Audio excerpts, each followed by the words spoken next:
ஜெயலலிதா சார்பில் தாக்கல் செய்யப்பட்ட மேல்முறையீட்டு மனுவை கர்நாடக உயர்நீதிமன்றம் அக்டோபர் 6ஆம் தேதிக்கு ஒத்திவைத்துள்ளது. இதனால் ஒரு வாரம் அவர் சிறையில் இருக்க வேண்டிய நிலை ஏற்பட்டுள்ளது.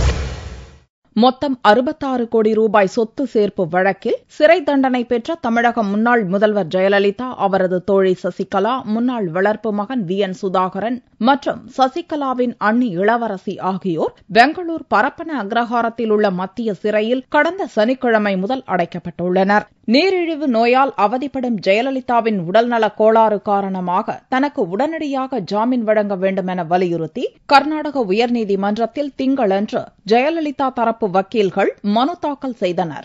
இம்மனு விடுமுறை கால நீதிபதி ரத்னகலா முன்னிலையில் செவ்வாயன்று விசாரணைக்கு வந்தது. அப்போது தனி நீதிமன்றத்தில் அரசு தரப்பு வக்கீலாக செயல்பட்ட பவானி சிங் நீதிமன்றத்தில் ஆஜரானார். ஜெயலலிதாவின் அப்பீல் மனு விசாரணையிலும் தானே அரசு தரப்பு வக்கீலாக நியமிக்கப்பட்டுள்ளதாக தகவல் வந்துள்ளதாகவும், ஆனால் இதற்கான முறையான அறிவிப்பு கடிதம் எதுவும் கர்நாடக அரசிடமிருந்து வரவில்லை என்றும் தெரிவித்தார். ஜெயலலிதா தரப்பு வக்கீல்கள் இன்றே அப்பீல் மனு மீதான விசாரணையை எடுக்க வேண்டும் என வலியுறுத்தினர். ஜெயலலிதா தரப்பில் வாதங்களை முன்வைப்பதற்காக உச்சநீதிமன்றத்தின் மூத்த வக்கீல் ராம்ஜெத் மலானி உயர்நீதிமன்றத்துக்கு வந்திருந்தார். ஜெயலலிதா தரப்பு வக்கீல்களின் கோரிக்கையை ஏற்க மறுத்த நீதிபதி, அப்பீல் மீதான விசாரணையின் போது அரசு தரப்பு வக்கீல் பதிலளிக்க வேண்டியது அவசியம் என்பதால் ஜெயலலிதாவின் அப்பீல் மனு மீதான விசாரணையை அக்டோபர் 6ஆம் தேதிக்கு ஒத்திவைத்தார். இதனால் இன்னும் ஒரு வார காலத்துக்கு சிறையில் கழித்தாக வேண்டிய நிலை ஜெயலலிதாவுக்கு ஏற்பட்டுள்ளது.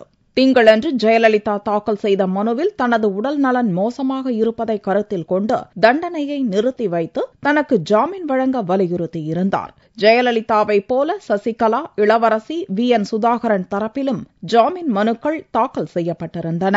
ஆனால் நால்வரின் வக்கீல்கள் தவிர அதிமுக தரப்பில் ஏராளமான வக்கீல்கள் நீதிமன்ற அறையில் குழுமியிருந்ததாலும், நீதிமன்ற அறைக்கு வெளியே ஏராளமான அதிமுகவினர் சத்தம் போட்டுக் கொண்டிருந்ததாலும் கோபமுற்ற நீதிபதி நீதிமன்றத்துக்கு உள்ளேயும் வெளியேயும் இருப்பவர்கள் அமைதியாக இருக்கும்படி எச்சரித்தார். அப்பீல் மனு வருவதை முன்னிட்டு உயர்நீதிமன்ற வளாகத்தில் போலீஸ் பாதுகாப்பு பலப்படுத்தப்பட்டிருந்தது.